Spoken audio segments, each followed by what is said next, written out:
Good evening.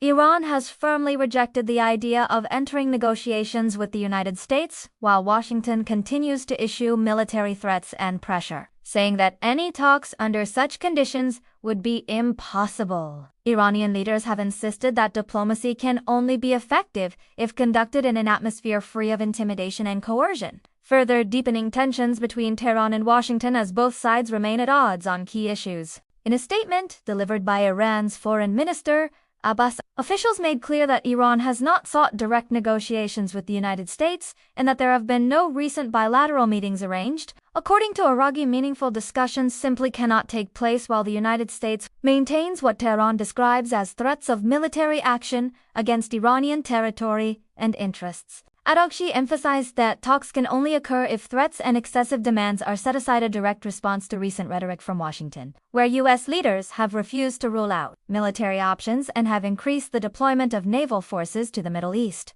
Iranian officials argue that conducting diplomacy under the shadow of military pressure is neither effective nor credible. The rejection comes as the United States continues to call for negotiations over Iran's nuclear program and defense capabilities. While Tehran has expressed willingness to engage in diplomatic processes, it has repeatedly stated that its defensive systems, including missile programs, are non-negotiable and will not be offered up in talks.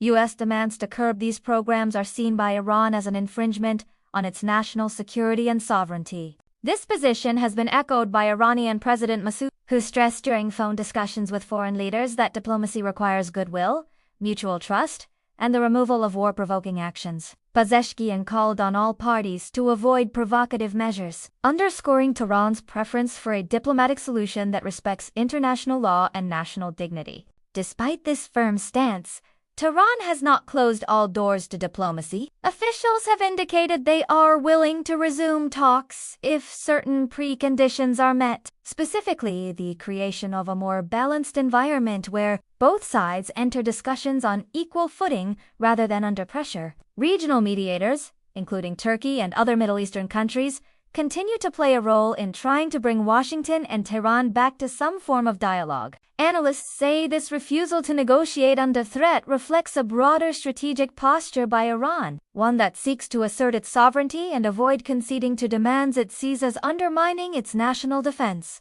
Tehran's government argues that, while it remains committed to diplomacy, such engagement must occur on terms that respect Iran's core security concerns. International observers remain concerned that without a shift toward genuine, pressure-free dialogue, the risk of miscalculation and escalation could grow. The presence of expanded U.S. military assets in the Gulf, combined with fiery rhetoric from both capitals, adds to the climate of uncertainty surrounding the future of U.S.-Iran relations. For now, Iran's message is clear.